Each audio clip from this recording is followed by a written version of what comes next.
Halo, jumpa lagi di channel Five and Chemistry.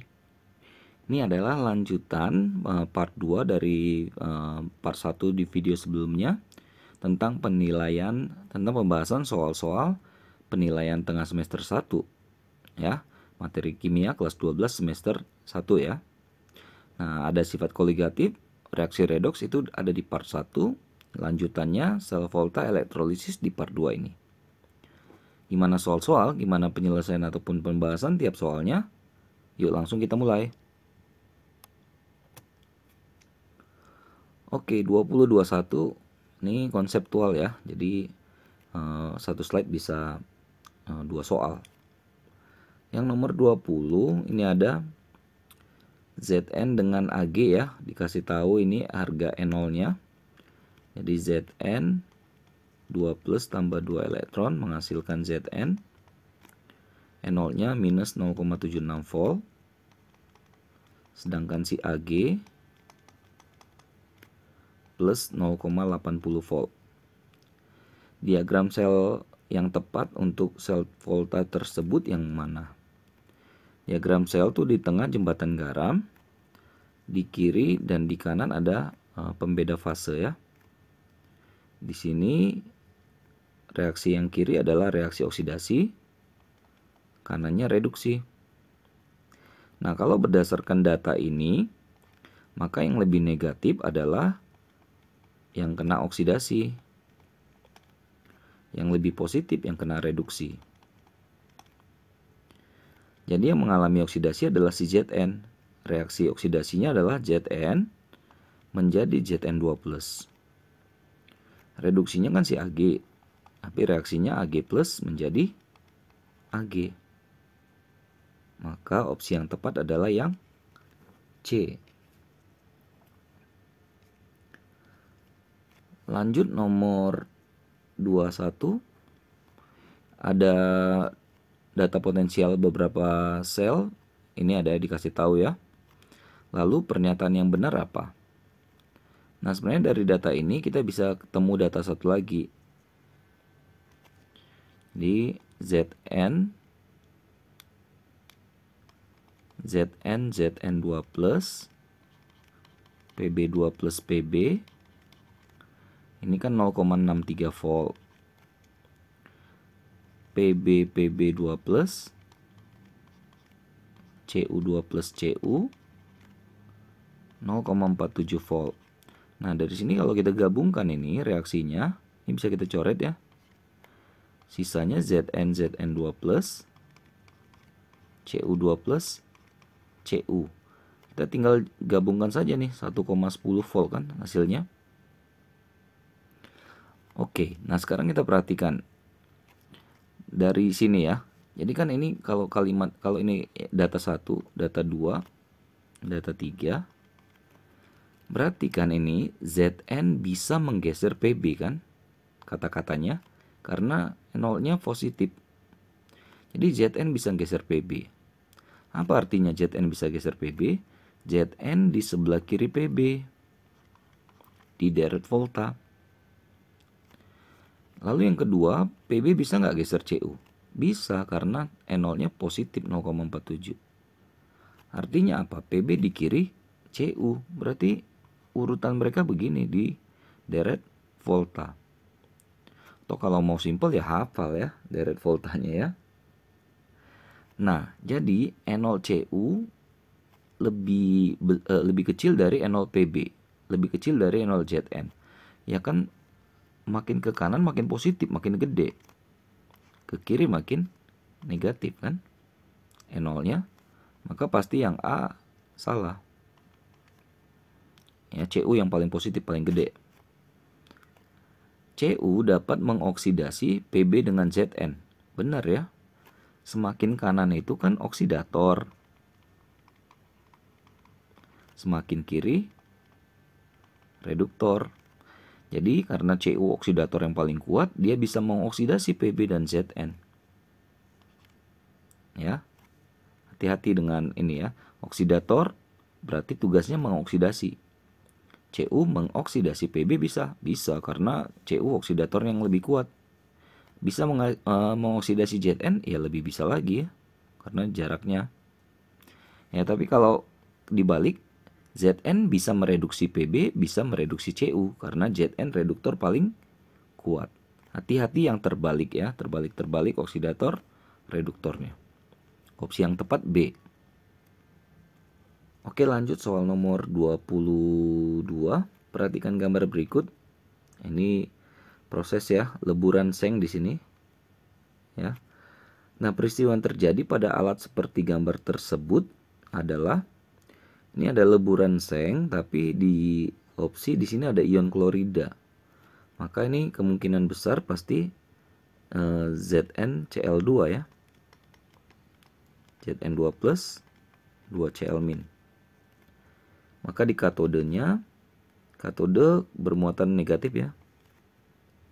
Si Zn yang kena reduksi. Sedangkan di anodenya kutub positif 2Cl min, Cl2 kan, tambah 2 elektron. Oke, peristiwa yang terjadi, peristiwa yang benar lah pasti yang ditanya ya. Oke, kalau ada tanda seperti ini berarti ini positif ya. Ini negatif kan secara fisika ya. Berarti X itu kutub positif. Kutub positif itu namanya anoda. Anoda terserah deh. Y itu kutub negatif katode. Oke, tinggal lihat ya. Yang A, ion seng ditarik ke anode. Ion seng. Seng itu kan Zn2+. Udah plus nih. Anode itu kutub positif. Ya nggak mungkin kan? Plus ke plus. Pasti salah. Logik aja ya. Ion klorida ditarik ke katode. Katode negatif. Klorida itu min 1. Cl min. Negatif ke negatif ya nggak mungkin. Ion klorida tertarik ke elektroda positif. Ya wajar. Benar. Pasti C. Gas klorin terbentuk pada elektroda Y. Elektroda Y katoda. Kan harusnya gas klorin di anoda. Salah. Logam seng Zn terbentuk di di X. X itu kan anode. Nggak ada Zn di situ, adanya di katode. Berarti C ya, yang tepat. Logik aja sih sebenarnya jawabannya ya. Oke, nomor 23 ada beberapa percobaan elektrolisis. Ada 4 elektrolisis, percobaan yang mempunyai reaksi sama pada katodenya. Oke, KCl larutan ya. Ini inert. Ini larutan. AU juga inert ya. Leburan. Inert juga. Leburan. Inert. Nah, kalau inert tuh enak ya. Lebih gampang lah paling enggak. Oke, yang satu kita bongkar dulu. KCl. Berarti katodenya karena ini larutan, dia kalah sama air ya.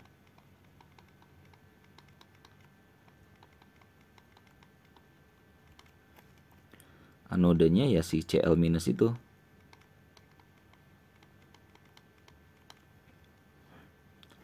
Yang kedua Al2SO43. 2Al3+. Nah, di katodenya kan Al3+ kalah sama air juga ya.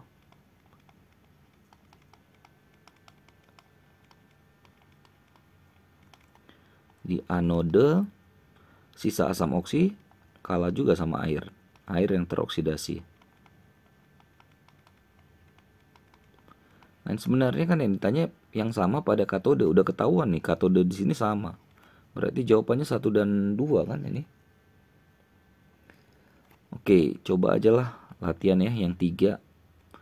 Leburan ya NaF-nya. Berarti nggak ada air. Katodenya si Na itu ya. Anodanya si F.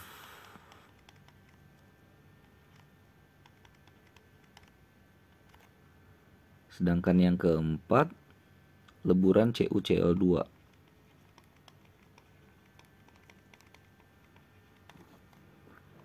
Katodenya si Cu itu sendiri.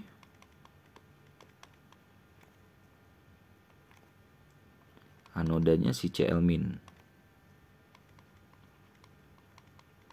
Ya, kembali lagi yang ditanya adalah pasangan percobaan yang mempunyai reaksi yang sama pada katodenya saja. Cuma ada di 1 dan 2 yang katodenya sama. Jadi opsi yang tepat yang A ya. 2425 elektrolisis larutan kromium 3 klorida. Ini biloxnya ya 3. 90 menit waktunya. Arus 10 ampere. AR52. Massa yang ditanya atau yang dicari. Nah ini gampang ya, tinggal masuk rumus Faraday ya. I kali T, arus kali waktu dibagi Faraday-nya kali dengan AR-nya si CR bagi biloxnya si CR. Masukin I-nya 10 ampere. Waktu harus dalam detik, berarti 90 menit dikali aja dengan 60 detik ya. Langsung aja deh kali AR-nya. AR-nya 52. Biloxnya itu yang 3 itu ya. Ini dapat 9,699 gram. Yang C. Tinggal masuk rumus ya, nomor 24.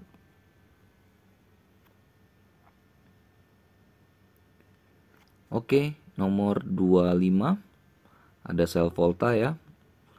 Elektrode Ag dicelupkan ke dalam larutan Ag plus 1M. Zn ke dalam larutan Zn2 plus 1M. Ini reaksinya, pernyataan yang benar. Potensial selnya 1,56. Kita tinggal hitung aja ya. N0 sel itu kan N0 reduksi kurang N0 oksidasi. Nah, reduksi itu yang lebih positif ya. Berarti ini reduksi, yang negatif itu oksidasi. Jadi bisa dibilang ini N0-nya si Ag dikurang N0-nya si Zn. 0,80 0,76. Jadi tambah ya. 1,56 volt. Benar nih yang A, langsung dapat nih jawabannya 25 yang A ya. Ag anode, salah ya katode. Zn katode, harusnya anode. Nah reaksinya juga salah ya, terbalik. Oke, saya lanjut aja ya. 26, 27. Si Nana ingin melapisi nampan dengan perak menggunakan elektrolisis. Dalam proses tersebut, Nana menggunakan larutan AgNO3, arus listrik 10 ampere, waktu 3860 detik. Tebalnya 1 mm. Jadi luas permukaan nampan yang telah terlapisin perak itu seberapa luas dengan massa jenis perak 10,5 gram per cm kubik. Paham ya maksudnya ya? Kalau ada wadah nih pengen dikaperin sama si Ag itu ya. Nah jadi sebenarnya kita tinggal cari aja sih masanya, massa si Ag seperti pakai rumus tadi. Jadi Ag itu yang bisa dihasilkan dalam elektrolisis itu berapa banyak dengan waktu dan arus seperti itu gitu. AR-nya Ag dibagi bilox Ag. Kalau bilox diambil dari sini ya. Ingat ya, AgNO3 berarti Ag plus. Nah, ini 1 dia. Aman lah kalau 1. Oke, lanjut ya, kita hitung lagi. Arusnya tadi berapa? 10. Waktunya udah dalam detik 3860. 96500. Lanjut aja ke sini. Biloxnya kan 1. Nah ini saya dapat angkanya 43,2 gram. Ya, jadi dapatlah 43,2 gram perak dari hasil elektrolisis tadi. Nah 43,2 gram ini bisa ngelapisin gimana dia bisa ngelapisin si nampan tadi, gitulah kurang lebih. Oke. Nah kita harus ubah si Ag yang 43,2 gram ini itu sama dengan berapa mili. Nah Kita bisa mengubah itu karena kita punya massa jenis rho ya. Jadi massa jenis itu rho, massa dibagi volume suatu zat. Nah, rho-nya tadi kan 10, atau gini deh. Kita udah ada rho, ada massa, yang ditanya kan volume. Berarti massa dibagi rho-nya, massa jenis. Massanya tadi nih si Ag yang 43,2 gram itu. Rho-nya 10,5 gram per cm kubik. Jadi kan nanti 10 cm kubiknya naik ya ke atas. Jadi ini hasilnya 4,11 cm kubik. Nah, bagaimana urusannya dengan luas permukaan volume itu? Nah, volume itu sama dengan luas permukaan kali dengan ketebalan. Atau luas permukaan berarti volume ya. Volume dibagi ketebalan ya. Nah, volumenya udah ada 4,11 cm kubik. Tebalnya tadi berapa ya? Tebalnya mana tadi? 1 mm ya. 1 mm itu kalau kita ubah ke cm berarti jadi 0,1 kan ya? 0,1 cm. Udah, ini tinggal dibagi 0,1 cm.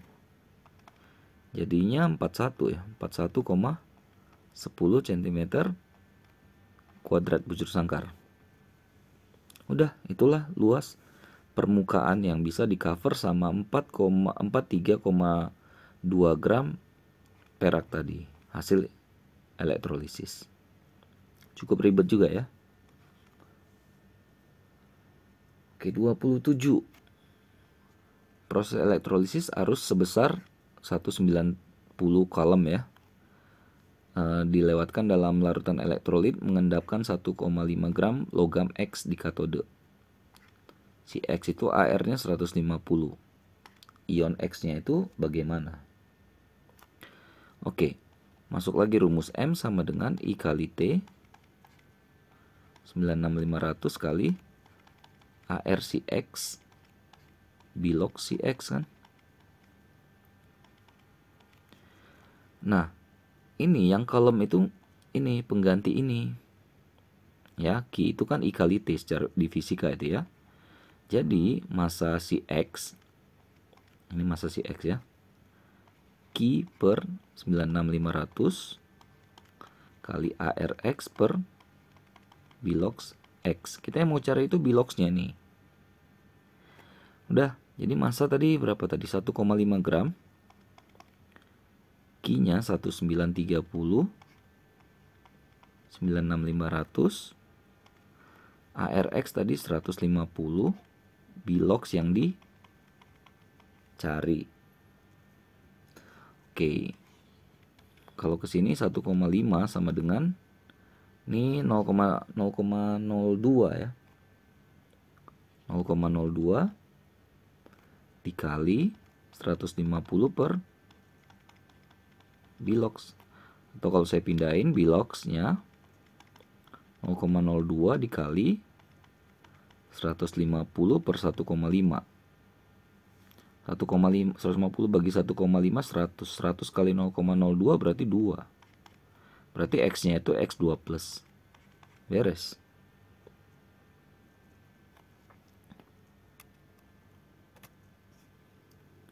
(2829) konsep ya. 28 ini ada menara ya, menara gitu ya. Nah, apa ya? Tower ya, apalah ya. Nah, untuk pencegahan korosi pada benda seperti ini gimana caranya? Jadi tower-tower seperti itu dihubungkan dengan logam yang lebih negatif ya. Jadi biasanya kita pakai magnesium. Nih. Ya, jadi istilahnya dia proteksi katodik atau pengorbanan anoda. Jadi magnesium ini dikorbankan karena magnesium di deret volta itu kan lebih kiri. Ya, kalau kita ini Fe ya. Ini kan Mg di sini, Fe di sini secara direct volta ya. Jadi pastikan yang di kiri itu kan oksidasi, yang di kanan reduksi. Jadi si Mg ini yang kena karat duluan, hancur dulu, habis dulu, berkurang dulu gitu ya, untuk menyelamatkan si Fe. Jadi dia mengcover. Jadi anodenya di sacrifice istilahnya ya, pengorbanan. Katodenya kayak apa ya, diproteksi lah jadinya. Jadi Fe-nya tahan karena yang kena duluan si Mg, kurang lebih begitu. Oke, 29. Ini percobaan korosi ya, faktor-faktornya. Oke, ini yang A itu keadaan normal aja. Nah, ini air garam nih. Garam itu membuat lebih cepat ya, cepat karat. Oli malah bisa nahan ya, tahan dia mencegah lah. Air yang dididihkan itu kehilangan atau berkurang lah ya, oksigen terlarut, jadi lebih lambat jadinya, korosi terjadi. Paku besi pada tabung D lebih lambat daripada pada tabung C. Wah, yang pakai oli paling lambat, benar-benar lambat dia kalau oli ya, berarti ini salah. Paku besi tabung A lebih cepat daripada B. Oh, garam itu cepat sekali, salah. Lalu paku besi B paling lambat, oh justru paling cepat ya, air garam itu. D paling mudah berkarat, justru paling lambat juga. Terbalik ya. Urutan paku besi dari yang paling lambat. Yang paling lambat pasti yang oli, yang C. Baru air yang dididihkan. Baru yang air normal gitu ya. Baru yang paling cepat si B. Berarti yang E lah, udah pasti. Oke, akhirnya ya soal terakhir 30. Ini ada gambar ya tahap terjadinya korosi permukaan besi ya, di permukaan besi. Ini reaksi ini ya, reaksi proses elektrokimia dari perkaratan itu, ini reaksinya ya. Untuk mencegah reaksi katodik tadi ini, pipa dihubungkan dengan logam lain yang mudah teroksidasi. Seperti kayak tadi Mg ya. Perlindungan katode, mengorbankan anode. Berdasarkan informasi tersebut ini yang di kiri, faktor-faktor penyebab korosi. Oke, adanya elektrolit dan zat terlarut bersifat asam. Elektrolit sih, dari reaksi ini nggak ada sih. Dia nggak bahas elektrolit di sini. Asam mungkin ada nih 4H+ ya. Cek yang lain lagi. B, oksigen dan uap air. Nah, ini ada oksigen, ada uap air. Lebih tepat yang B lah. Oke, ya udah selesai ya 30 soal. Dari soal PAT 1 ada sifat koligatif, ada redox, ada volta, ada elektrolisis. Ya, ada part 1, part 2 nih ya, ini part 2 ya. Jadi mudah-mudahan lah ya bermanfaat, mudah-mudahan bisa membantu buat kalian yang mungkin mau mempersiapkan diri di PAT, yang mau belajar juga. Ya maaf ya kalau ada salah-salah, kekurangan-kekurangan, ini cuma niatnya bantu aja ya. Oh ya, cek terus, update terus video-video terbaru lainnya di channel 5 Chemistry ini. Sampai jumpa dan bye-bye.